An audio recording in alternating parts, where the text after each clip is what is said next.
1, 2, 3, 4. Oh, hello.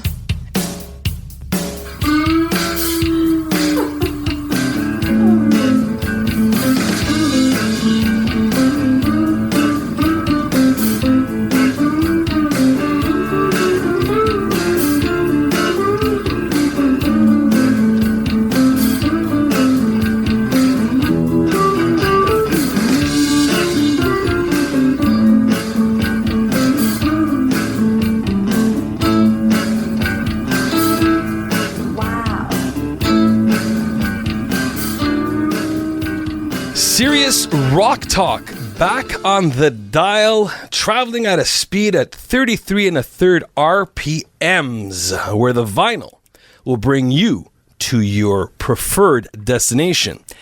On with the show, ladies and gentlemen. I'm Ferris Kennedy, and to the left of me is none other than Dr. Ian Clarke. And today is a special day. We have a guest with us in the studio. She is a renowned singer here in Ottawa, and I'd like to introduce you to Regina Bianca. Hello. Normally known as the White Queen when you translate it. That is correct. Is that right? That's correct. Oh, Regina, yeah. Regina means queen in our language of tongue. Oh. Yes, we have some Italian pride today in the studio. Woo, woo. So, on with the show. Regina, welcome. Thank you. Thank you so much for having me. It's a You're pleasure to be here. I'm so excited.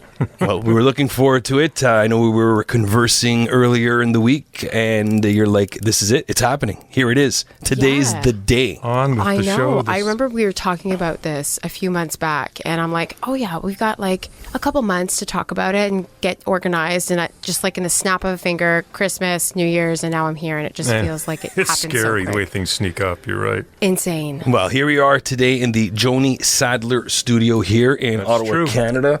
And it is a beautiful studio here in the heart of the frozen capital of the world sometimes. Oh, it's a beautiful tropical day today, actually. No, it's Yeah, I don't 20 above. I don't know what planet he's on. I'm not sure either. So, Regina, would you like us to start with some interview questions? Yeah, let's do it. All right, here we go. Regina, at the age of 6, you started singing in choirs, Christmas, and fashion shows.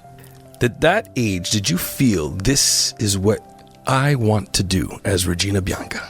Yes, with a caveat to that. So, at that age, I don't know what it was. I saw like The Wizard of Oz on TV, and I was just like enamored with the whole idea of musicals because it had the music component, which I loved, and I was in a choir, as you mentioned. Really impressed that you did your research. But also there's that element of like theater and storytelling, and I like, even as we're sitting here, I'm like very elaborate with my hands trying to paint this picture. I love telling stories. So for me, when I was young, I always wanted to be an actress, but I slowly fell in love with movies and music as an ensemble. So the two kind of went hand in hand. And music for me was something that was a little bit more tangible. I had more opportunities being in school fashion shows, singing with, some of my colleagues at school plays and coffee houses and that sort of thing. So it opened a lot more doors for me. Well, that's I like that story. I like the way you elaborate on you want to be an actress. And I think as kids, we always have that tendency of leaning towards that because we look at it and say, yeah, I want to do what he does. I didn't want to be an actress, though. Not me. No? No. Well, never occurred to me. actor, actress. Is there a favorite musical you have? Oh God, how do I choose just one? Like Choose a couple. okay, so when I was a kid, like probably inappropriate for me to choose this one, but Moulin Rouge to me was like, oh my God. And it was the music and the romance and the love story. Yeah. And it was only until I was older that I realized that there's only like one or two songs in there that are originals. I never knew that all this time it was Elton John, Your Song. It was, Roxanne by The Police. All these things that I had no idea. Cool. I remember watching that movie, and suddenly the guy breaks out in It's a little bit funny. I go, what? Wait on a second. I know that song really well. Ewan McGregor. Is it Ewan McGregor? Yeah. Yeah, he broke out in this song. It's a little bit funny. I know. Then he goes into the Elton John. I go, wait a second. What kind of? Yeah, it was magical. Right? Yeah, it was. But it was, I never knew because I was, so young that I didn't really acquire that taste for Yeah. some of these artists that were before my time. And Right. so as I started to get older and I really started to pay attention to a lot of these, influential people in music, and my dad started introducing me to, all these good. rock bands and, classical musicians like Prince, Elton John. That's when I started to piece these things together and I was like, oh my God, I was influenced and I didn't even know it. The one that actually confused me of all the musicals, which I didn't know was a musical, was Sweeney Todd. Oh, that's interesting. Because Johnny Depp is my all-time favorite actor. Like, don't even get me started. That's why I went and see Today it. And tomorrow I will take him. Yeah, but that's the thing. Yeah, well, he's single now, so I'm sure. I know he's available. want me to I make put that- my name on the list. You want me to make that call for you? Yes. So Johnny, if you're listening, Regina Bianca would like a one-on-one with you. And Johnny, if you're listening, Ferris Kennedy wants Amber Heard's phone number, so just send her over my way. I'll take care of that. Wow, you've got guts. I do. You'll have your hands full. I do. I'm sure I could outgross her. Nightmare. I could outgross her, no problem. I'm I a saw it on the stage, Sweeney Todd. There you go. Sweeney Todd. I don't know. Did you like it? It's been a number of years since I've seen it. It's not on my favorite list. I'll say that. no. Like I enjoyed it. I appreciated it for what it was, but it's Mm-hmm. definitely not on the favorite list. If I had to choose my favorite at this time, The Greatest Showman. I don't know if you've seen it, but it is just that's with Hugh Jackman. Hugh Jackman, Zendaya, Zac Efron. Those are Was it some of the P.T. big names in Barnum's there. thing? Yeah. What's that? P.T. Barnum? story? Yep. Yeah, Yeah. yeah, I know about it. I've never heard it. That's a pretty solid one. If I had to choose, is Purple Rain considered a musical or is it a movie? Because it's all Prince's original stuff. They could make it a musical. They could. Yeah, it's weird because I did, out of curiosity, I looked at a list before I got here because I was trying to organize my thoughts and try Yeah, right. and piece together my story in a way that makes sense of how I got here. And I looked at this list and I think it's on there. So I think they do consider it like a musical even though it's a film. Because they do have, Green Day has their musical of American Idiot on Broadway. Yeah. And the Queen has a musical. And where I'm going with this is because I know Regina's a big fan of Journey. And there was a guy on The Voice that was Adam, I don't know if it was Adam Levine's guy at the time, Tony Vincent. Yes. And Tony Vincent cut quite a few Journey songs and he did Faithfully. And it was done so well.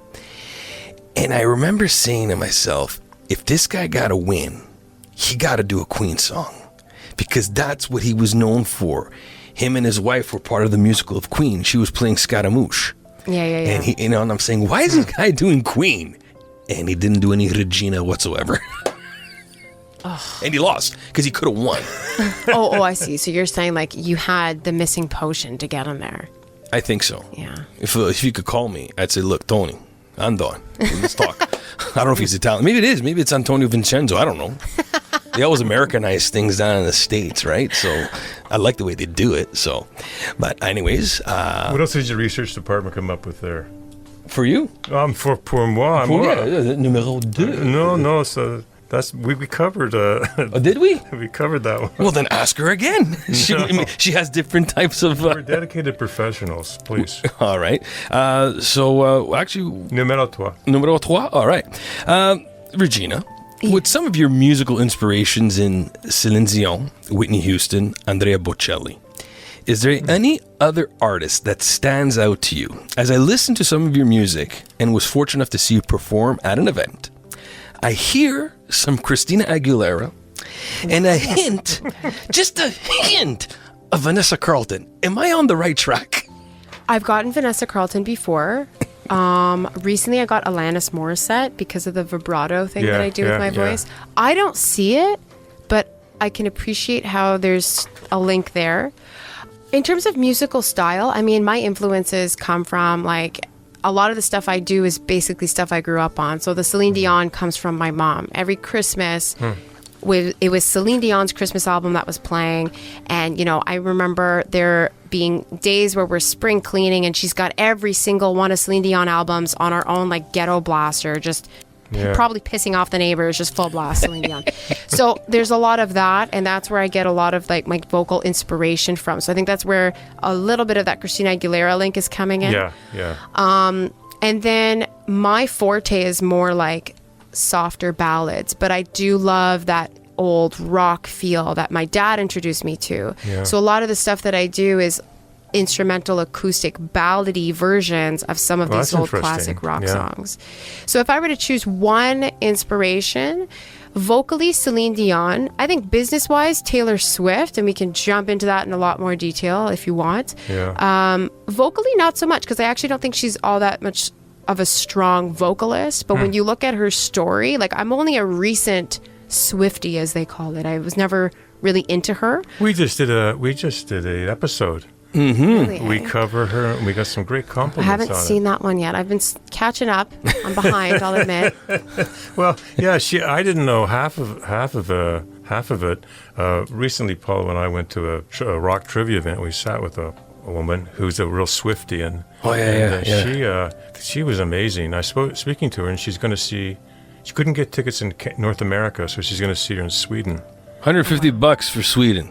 That's what she got. Plus the That's it? plus $150 plus the airfare and hotel. So it's up over $1,000. I said, "You must really love her." She said, "I know every single song." She did, and we went through a list. She knew every song plus the lyrics. She was an amazing person. Well, do you want to ask Regina a question regarding Taylor Swift? Because I know she's itching to say something. I treat Taylor Swift as in the podcast I mentioned this as kind of a second Beatlemania, because her fame is so exponential. She's amazing. She can go into a town and change the economy. Oh my goodness, yes, absolutely. I was going to say $150, you said that's cheap. Here in yeah. Toronto, they're going for like thousands of dollars. $7, not 7,000, but I regard her as just a really interesting artist. I don't know her music that well, but just the phenomena reminds me of like Beatlemania. she does not belong in the NFL. That's all I got to say.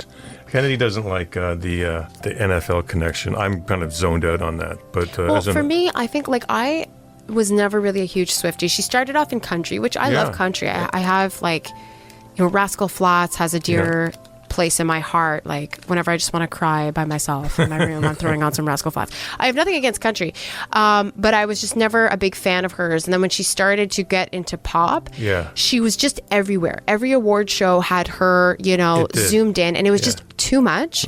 Where I think the attention that the media drew to her as an up-and-coming pop artist was just annoying to me. It's true. I say that in the podcast. She could do no wrong, and people thought it was so hip to like her. She's talented, She's talented for sure. Like the way she talks about, when she was younger, it was her music teacher that said you can never play a 12-string guitar. And she basically would play and learn until her fingers bled just to prove him wrong. So for me, it's inspirational, not so much on like the vocal side. Yeah. Especially when you compare her to Celine Dion, you absolutely cannot. Yeah, but it's from true. a business perspective, just navigating the industry and just her drive is incredible. And all the stuff, like the BS that she had to navigate through as well, it's just unbelievable. It's a really good point. And I didn't know her father was a Merrill Lynch stockbroker. There's lots of money in the family. It's not a typical rock story. And he purposely moved his practice to Nashville so they could be near the studios. Like, this is like a Kennedy-esque family. They're very ambitious. So, and she was writing songs like age 9, 10, 11. Like, this is a focused, ambitious person. And she made it. Like, anyway, it's just a really interesting story for me. She's something else. I do have 4 of her albums on vinyl. You got those fast. I have the first one, which is the country one. Yeah. Then I have Fearless, 2008 Platinum Edition, they call it. Then there's the one 1989. Taylor's that was my version. favorite. Yeah, and then I have Red. Instant Swiftie, and I didn't know that. Nah, she's. But actually, before we get to the next question, I want to ask you one thing. This is because I'm a huge Miley Cyrus guy. Oh God. So between Taylor Swift, Miley Cyrus, I'm not. who do you like? Like musically, because you got to realize one came from a music background where her dad is Billy Ray.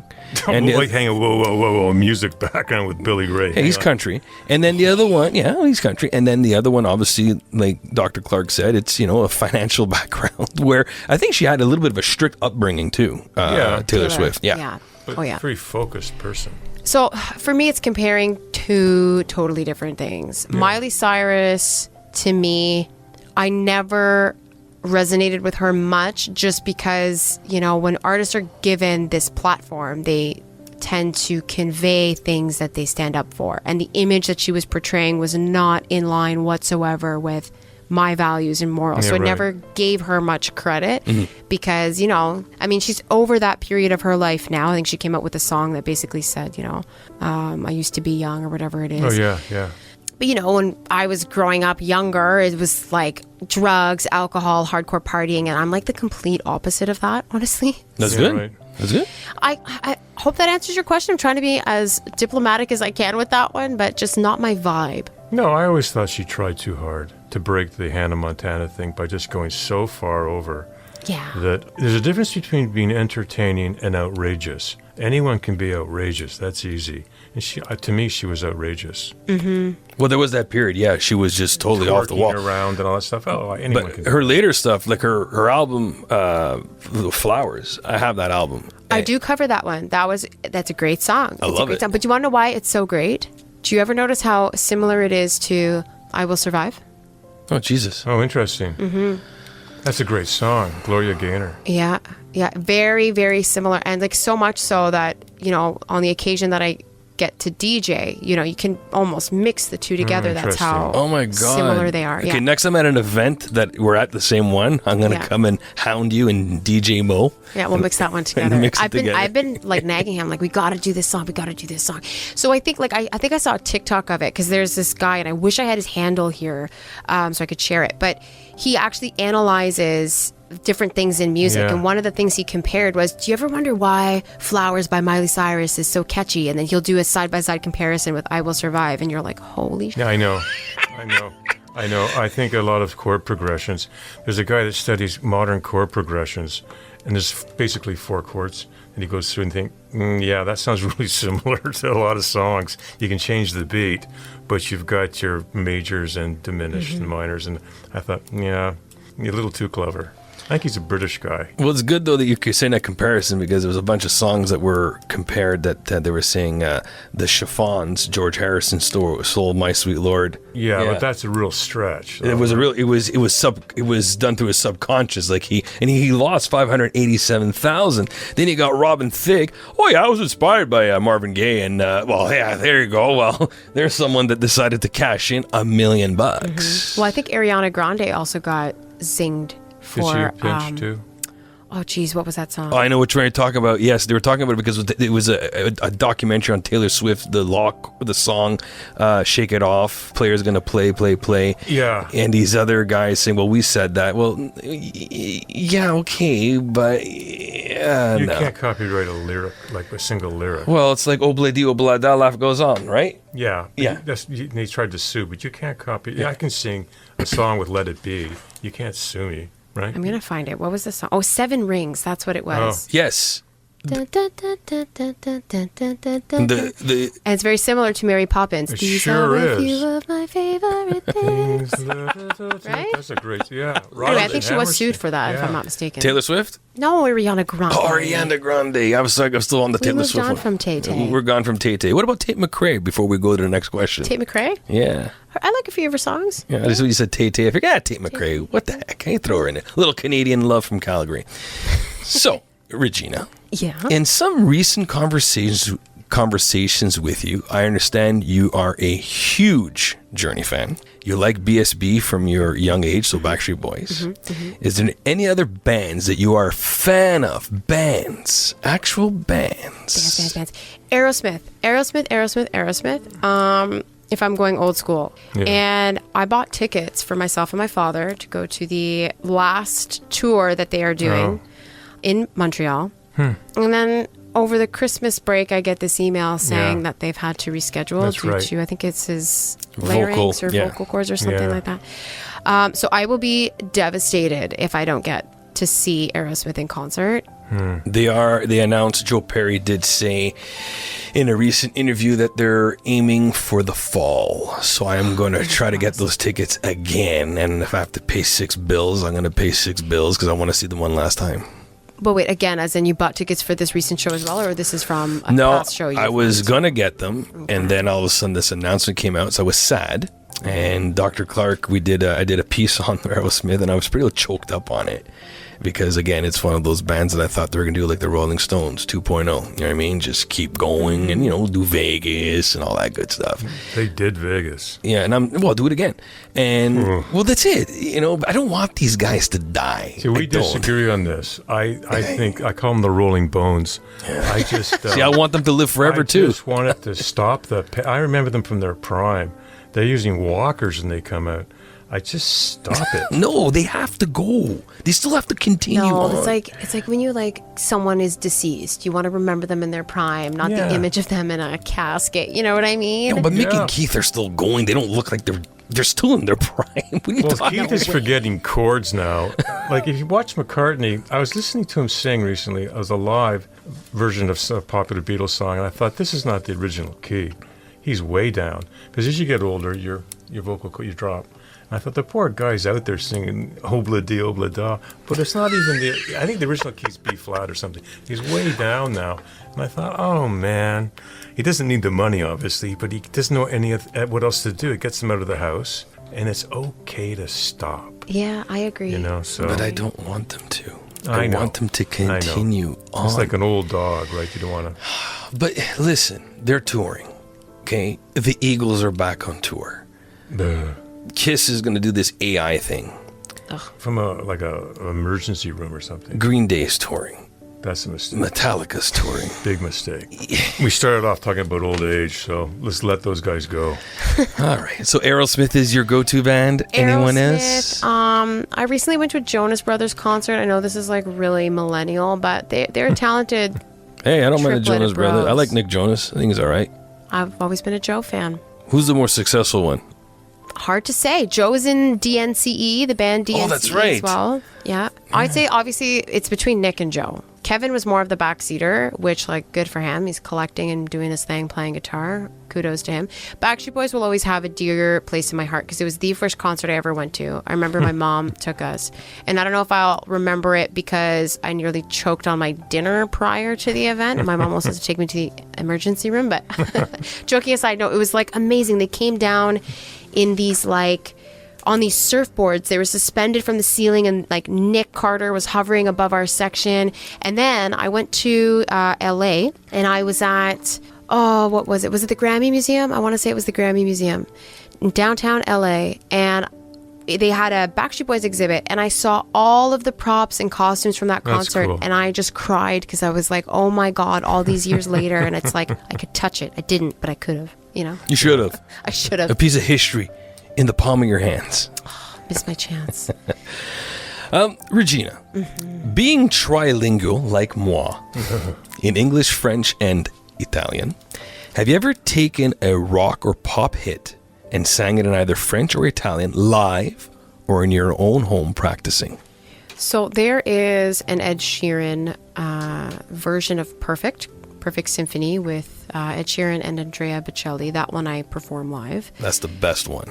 It is the only one, in my opinion. Yeah. I'm just starting to incorporate more songs. I would say to actually sing a song in both languages, that's the only one I do. I do some Italian songs by themselves, like Sarà perché ti amo, Mi innamoro di te, those ones. But those are uniquely Italian songs. Yeah. Similar with French, I can sing La Vie en Rose. Sure. Starting to integrate more of them, though, because those are the ones that I actually get big standing OV when I'm, out performing. So you can belt out La Vie en Rose it's a... Yeah, it's those are the hits. Okay, so Regina, when you record your videos and start displaying that beautiful voice, do you have a routine that prepares you for the camera? Little things that you have incorporated for that ready, set, go moment?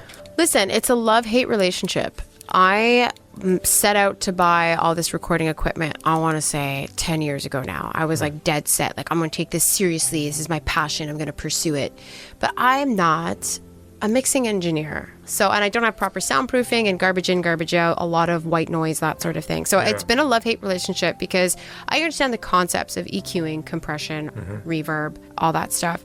But putting it all together in this magic formula that sounds really good has always been a struggle for me. So I'm starting to take the advice of my peers, invest in myself, and pay for someone to do this professionally. Because my biggest struggle is not so much the video camera that bothers me, because I'm an actress at heart, you know that now.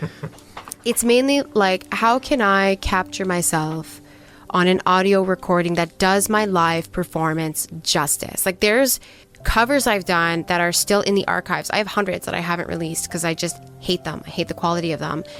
And I'm like, I can't release this because it does not do my voice justice. And that's been my biggest hurdle, I would say, in my career so far, that I'm slowly sorting through. But it's like, I'll get frustrated, pack it in a box, and I won't touch it for a couple of weeks. And then I'll get this revitalized energy. And I'm like, okay, I'm going to tackle it again. And some is a little bit better, some is a little bit worse, but we're getting there. I like that. I like that. And just for you listeners out there, just so you know, Regina and I are going to be starring in the reboot of Get Smart. I'm playing Agent 86 and she's playing Agent 99. So just thought I'd share that with everybody. It's going to be with CBS Studios. Look out for that in the summer 2025, okay? Wow. Yeah. What do I have here? Songwriting future. I think we've spoken about. Do you? I guess that's an. I'll reword this from our research department. He's down in the basement in chains, I think. So, what type of? Do you write songs? So. Do you try anyway? I try. I've got a lot of melodies just recorded on like the voice note app on my phone. Yeah. And honestly, it's a good problem to have. I've been so busy and fortunate to be busy that I haven't had time to just sit down and actually start on those projects. I did make a, oh gosh, I can't believe I'm saying this. So there is a story of this guy who was interested in me years ago, and he was in town and he said to me, you know, you're like this filet mignon, this like expensive piece of meat that I can see but I can't have. Jesus. Okay, so I come home and I'm telling my parents this story, and I'm like, how ridiculous. So advance a few years and I'm telling my now brother-in-law this story, and he comes up with this tune and he says, filet mignon is the best kind of meat. So I took that voice note and I remixed it into like this funny tune. It's more or less done, but I would say that's the only song I've really produced that's not really mine. It's not even my voice, but anything I've ever written melody-wise, that's the only one. That's not bad though. Yeah, it's pretty good. It's pretty good. But filet mignon. You could, yeah. What is it? Believe it or not, I'm walking on air. that is close. I'm going to have to talk to him about that. So talk to your brother-in-law and say, listen, I was on this Serious Rock Talk podcast, and they were kind of dissecting your filet mignon, the best kind of meat. But maybe you should listen to the track because the melody is so different, though. No, but it's good that he came up with that. Filet mignon, yeah. This is the thing. Once you start going through melodies, a lot of melodies sound the same. It's how you phrase it and stuff. You know what I mean? Well, Ed Sheeran was in a recent copyright case. Oh, yeah. I think he won. Yeah, he did. Thank God. I can't remember what song it was, though, that they were claiming was very similar. I listened to both of them, and I thought, I don't know, this is pretty close. The ultimate example is that John Fogerty had to appear in court because they thought he was plagiarizing himself. Because 20 years, 30 years before, he'd recorded a song. He was with a different label, and they said, yeah, that's a nice song you just did. That sounds like the one you did in 1968, so you're going to be sued. So he had to go into court and explain that it was a different chord progression, et cetera, or he would have had to pay the other company for plagiarizing himself. How stupid is that, though? It's your own song. Whenever people say CCR, we all know it's John Fogerty. He wrote them all. But was it under different labels, though? Yeah, different label. That's the problem. So because on a different label, that's how they were trying to get money off Now of we're it? getting into the Taylor Swift territory of Taylor Swift writes her own songs, but Big Machine, I think it was her first record label, they own the masters. So the only way she was able to re-record her music was because she actually held the pen on the songs. But it's the record label that owns the original masters. So this is the problem. Because if I were to, for example, do a mix and I wanted to use, I don't know, an artist who's signed with Big Machine, I would have to seek permissions not only from the artist but also from the label. So if the songs were under two different labels, then it becomes an issue because the label owns part of the song. They own the masters. So that's why she did it Taylor's version. Yeah. That's right. Good for Interesting. her. Very well. She's smart. She was quick on the pen for that one to say, you know what, let me get this Well, done. it was again. actually, I want to say it was Kelly Clarkson. Kelly Clarkson, Oh. I believe, that gave her the idea. And every time she releases a new Taylor's version album, she actually sends her a bouquet of roses because it was her that gave her the idea. I mean, a handful of cash would be a little bit nicer, but Yeah, what are you gonna do with the roses? Are gonna die in about 2 weeks. But you gotta respect Taylor Swift. She's very humble. You can Yeah. tell, like she's literally that girl next door. That's what it is. She's the girl next She door. has and, that vibe going Yeah. for sure. you know, and you could tell like she's genuine. And I guess if she could like hug all her fans, she would. Is there one artist or band that you would love to perform with, and is there a venue you would like to perform at? Please tell us. wow. You like that one? I do. Yeah, it was well written by who was the guy in the basement? Antonio. Oh yeah. Tony wrote that. Venue like anywhere in the world. Anywhere in the world, like you want to, the Sphere now is new in Vegas. No, not Vegas. Not Vegas. Madison Square Garden. Yeah, that would be fun. Yeah, I think Billy Joel, he's done. You could take his spot every second Friday. Yeah, I think so. I think I'm good enough. Can I get tickets? Yeah, free tickets for both of you. Beautiful. That's a given. Artist now. Artist. Not Justin Bieber, because he's a terrible performer now. Like, I went to all of his concerts, and the first two were phenomenal. He was Really? in there playing instruments, actually putting on a show, dancing. Now he's just blasé. So I love you, Justin, but no. How about Bieber? Same guy, man. Terrible performer now? I just said Justin Bieber. I think you said Justin Timberlake. Did I say Timberlake? No, you said Bieber. I Did you just say said Bieber or Biebs. Timberlake? It's on tape, I buddy. said the Biebs. Okay, how about Timberlake? No, Yeah. no. He never fascinated me. I even saw one of his concerts and I was like, this is how you dance. We bought tickets to see you dance and this is how you move. Oh my God. Who would I perform with? Steve Perry's still around, Regina? No, I wouldn't go old school. Oh, she's going new. Okay. I think I would go new. Ariana Grande would outshine me for sure. I have my answer. And the venue I'm too? So glad. The venue will stick with Madison Square All right. Garden. Beautiful. I like that. Let's go big, but not too big. You know what I mean? Charlie Puth. Okay. Charlie freaking Puth. He is, in my opinion, like we talk about mixing and Yeah. producing, like he is a master. He's got on his TikTok channel, he started, I don't know if he started it during COVID, but it definitely took off during COVID, where he was taking everyday sounds and saying, what if I took the sound of a light switch? And he recorded the sound of a light switch and literally made a song called Light Switch, based on and incorporated the sound of the light switch and came up with this whole beat. You turn me on like a light switch, and then it would switch on off. Yeah.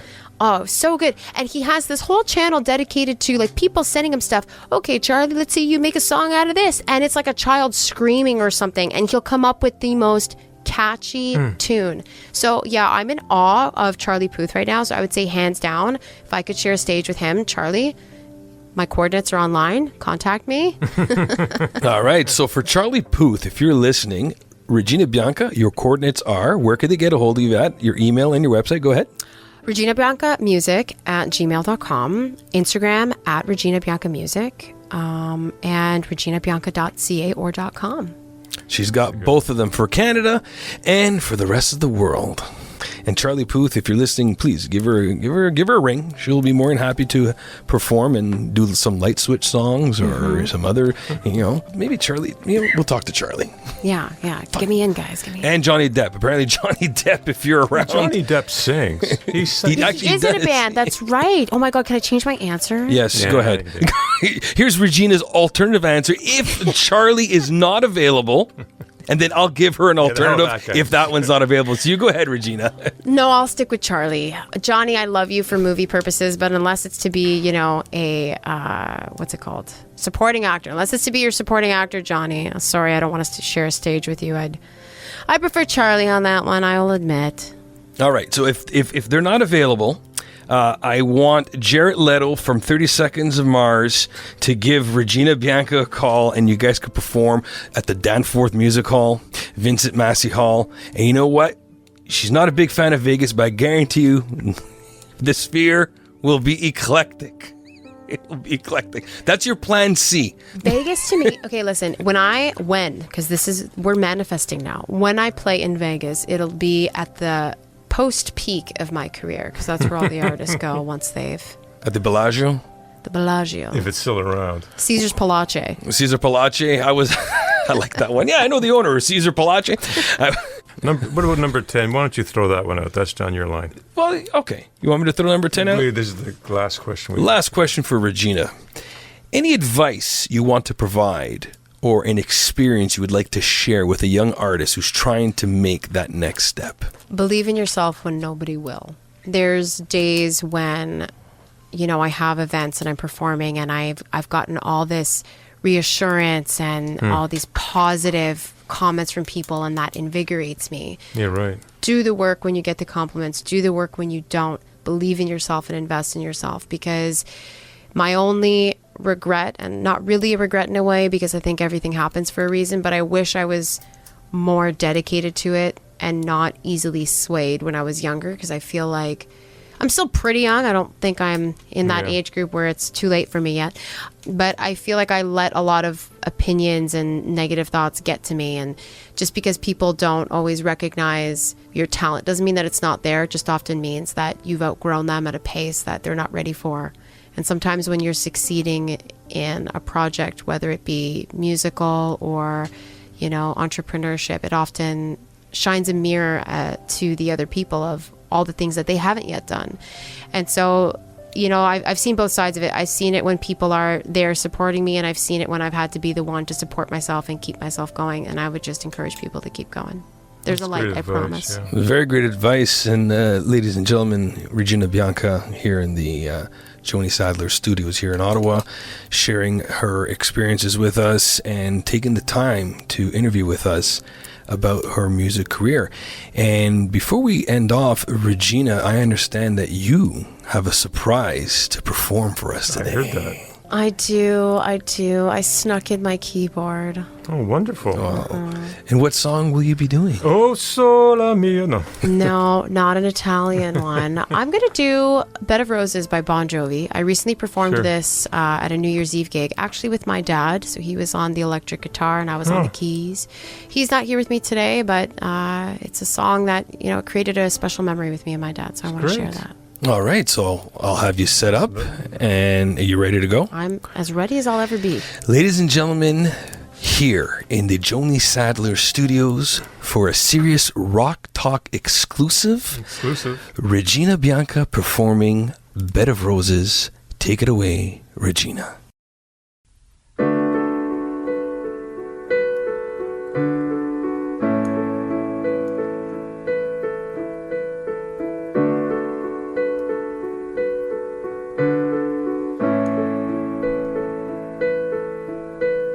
Sitting here wasted and wounded at this old piano, trying hard to capture the moment. This morning I don't know, 'cause a bottle of vodka still launched in my head, and some long evening nightmares think that she's still in my bed.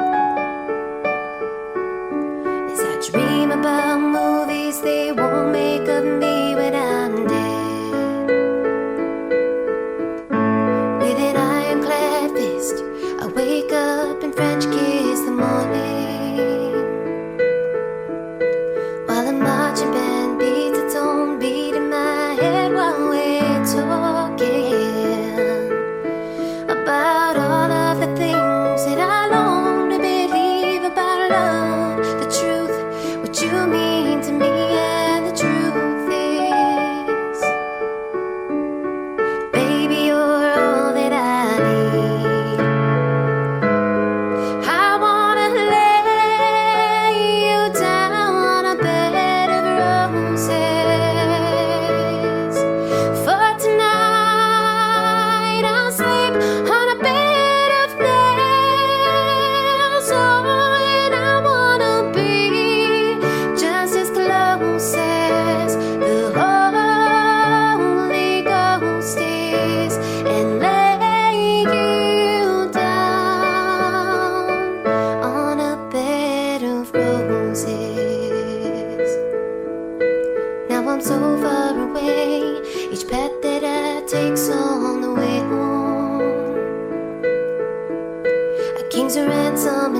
times I give each night to see through this payphone.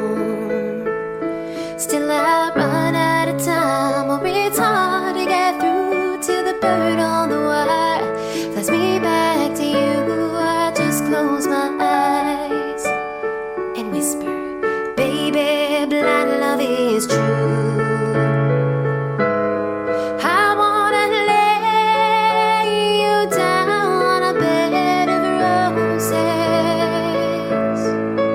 For tonight I'll sleep on a bed of nails. Oh, and I wanna be just as close as the Holy Ghost is, and lay you down on a bed of roses.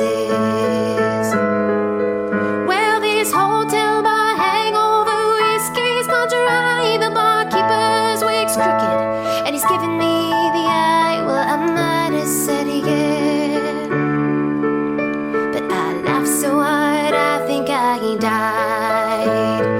Ooh, yeah.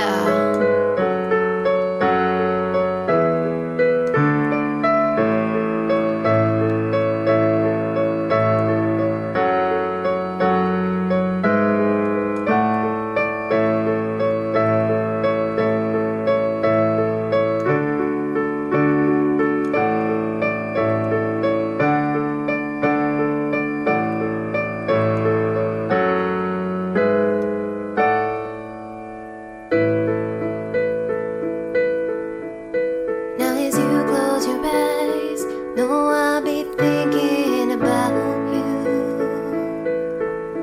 While my mistress, she calls me to stand in her spotlight again. Tonight, I won't be alone. Just know that don't mean I'm not lonely. I got nothing to prove for to you that I died a defend. I wanna lay you down on a bed of roses.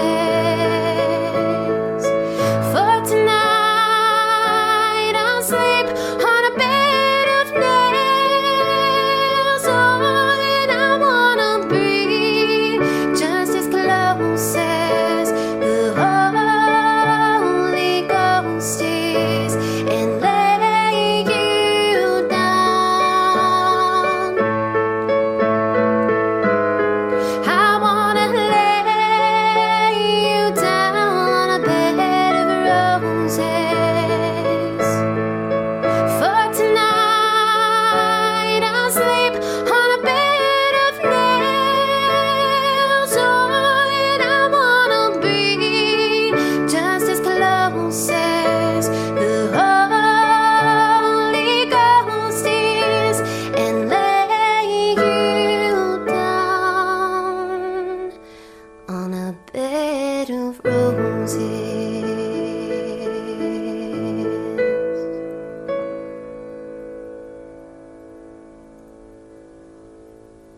What an amazing performance. What an amazing performance.